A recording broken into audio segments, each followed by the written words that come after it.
嗨，大家好，我是方俊浩。今天要跟大家聊的这个滴答清单呢，大概是我目前为止最喜欢，可能也是使用时间最长的一款 GTD 软件之一了。没有意外的话呢，估计未来的很长一段时间里，我还是会继续使用这款软件。那这款软件我应该是从一个叫做 Marcus Brownlee， 也就是 MKBHD 的 YouTuber 那里第一次了解到的。时间的话应该是很久以前了，在他的很多期视频里，我们都可以发现这款软件的身影。后来呢，我也是出于好奇就下载到手机上试了一下，之后就再也没有换过其他的软件了。今天的视频主要是分3个部分来跟大家聊一下这款软件。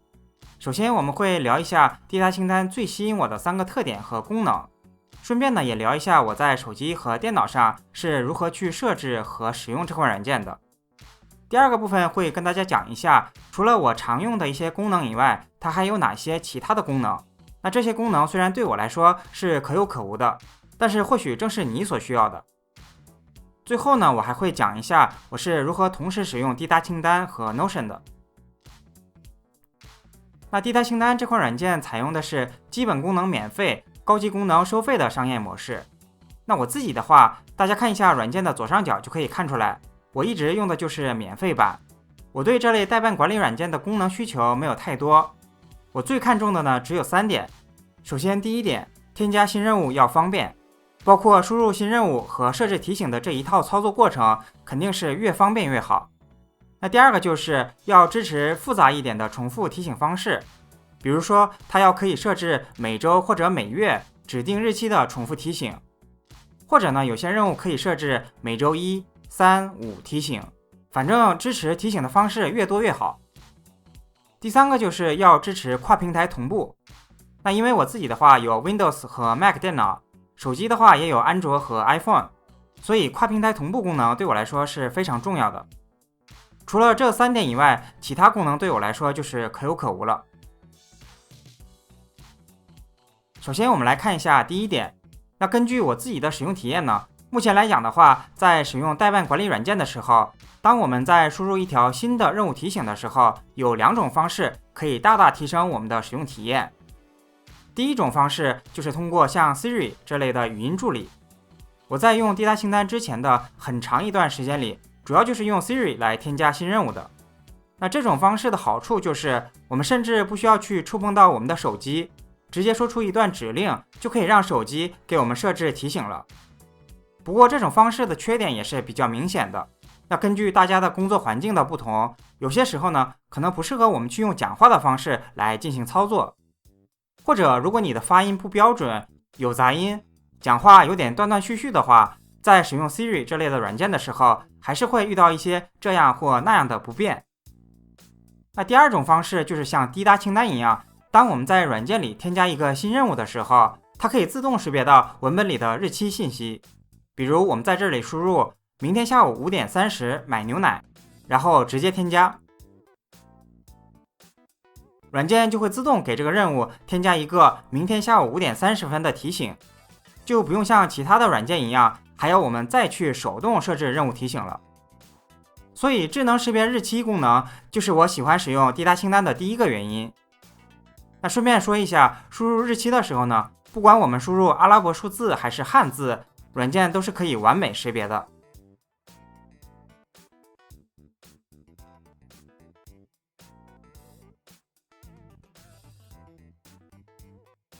然后我最看重的第2个功能就是支持尽可能多的任务重复提醒方式。我们来看一下在滴答清单里我们可以如何去设置一个任务的重复提醒。首先是最基本的每天、每周、每月和每年，然后是农历每年。这个的话基本上只有我们中国和一些少数周边国家的人才会用到农历。那假如你的家里有一些长辈还是在过农历生日或者其他纪念日的话，这个农历的重复提醒可就太有用了。然后是法定工作日，它呢会选中所有法定假日以外的日期。然后是根据艾宾浩斯记忆法来设置提醒，这是根据一位叫做赫尔曼·艾宾浩斯的心理学家所提出的遗忘曲线来为我们设置任务提醒的。这个的话呢，特别适合学生用户来使用，比如可以用它来提醒我们背诵一些文章、单词之类的。最后呢，我们还可以设置自定义的重复提醒，比如我们可以设置每隔1周的周3和周5提醒，并且跳过法定假日。那这种自定义设置的话，就会相对更加灵活一些，可以满足大部分人的需求。然后我最看重的第3点，全平台同步。那之前我也说过，因为我现在有 Windows 和 Mac 电脑，以及安卓和 iPhone 手机，所以全平台同步对我来说非常的重要。那在滴答清单上呢，我们不但可以免费使用大部分的基础功能，而且它还支持免费的数据全平台同步。除了网页、Windows、Mac、安卓和 iOS 以外，它还有 Apple Watch、Chrome、Firefox、Outlook 上的应用和插件，那相信可以满足大部分人的需求了。在电脑上，我们可以到官网下载软件的安装包，选择你的使用环境，然后下载就可以了。我在用电脑版软件的时候，基本上也没有什么特别的设置，我会打开开机自动启动，这样的话有任务提醒的时候，电脑软件就会给我弹出提醒，然后开机启动至系统盘也会打开。偏好与功能这里基本上也都是默认的设置，只要确认智能识别已经开启就可以了。侧边栏上的清单我设置了3个，家庭清单、购物清单和健康。其实我也很少会用到这个，所以设不设置呢都是无所谓的。手机上的话我也没有什么特别的设置，只不过呢我很少会在手机里去打开滴答清单软件，而是直接在桌面上添加一个小组件，在这里去添加任务也是非常方便的，就不用每次总是要打开软件再去查看了。那接下来我们看一下，除了刚才讲的那些我常用的功能和设置以外，它还有哪些更多的好用免费功能。首先这个清单数量的话，免费用户呢可以创建9个，然后可以将其中一个清单进行共享协作，跟其他的成员一起来管理这个清单。每一条任务都可以设置2个提醒，比如可以设置提前1天和当天2次提醒，然后每一条任务都可以上传一个附件。任务清单默认都是列表模式，不过我们也可以将它设置为看板模式，再添加一个新的分组，然后用这种看板模式来管理我们的任务。滴答清单还支持任务模板功能，我们在添加任务的时候呢，点击右边的按钮，选择从模板添加，软件呢默认会附带一些模板，然后选择一个添加就可以了。或者我们也可以添加一个自定义的模板，先添加一个新的任务之后，我们再给它添加几个子任务，然后保存为模板就可以了。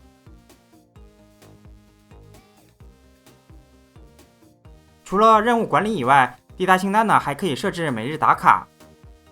设置好频率和提醒之后添加就可以了。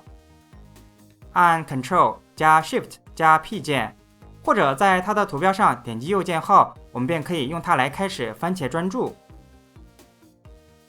以上提到的这些功能呢，在手机版的软件里也是全部支持的。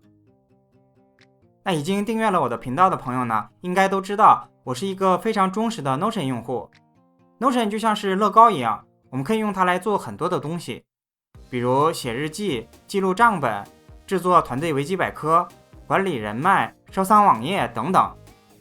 那当然呢，也可以用它来管理代办事项。那正常情况下，如果一个软件就可以完成的工作，我都会尽量不要用更多的工具去完成它。但是我之前也提到了，我对代办管理软件有3个要求：操作便捷、重复提醒和全平台同步。那用 Notion 来管理代办，除了全平台同步这一点算是达到要求以外，操作便捷和多样的重复提醒这2项，相对于滴答清单的话就要差很多了。所以我现在使用这2款软件的方式就是，一些需要我在电脑上去执行的工作和任务，比如运营和管理我的频道，那跟它相关的任务呢，我都会用 Notion 来管理。我可以在上面设置任务提醒，在页面里呢，我还可以撰写文稿，插入图片或者文件。那在很多方面，相对滴答清单来讲还是很有优势的。至于其他的，在生活中需要去完成的代办事项，我就直接用滴答清单来管理了。滴答清单提供的各种重复提醒是 Notion 暂时还没有办法做到的。那以上就是今天要讲的内容了，希望对大家呢有所帮助。喜欢的话不要忘了给点个赞支持一下。我们下期再见。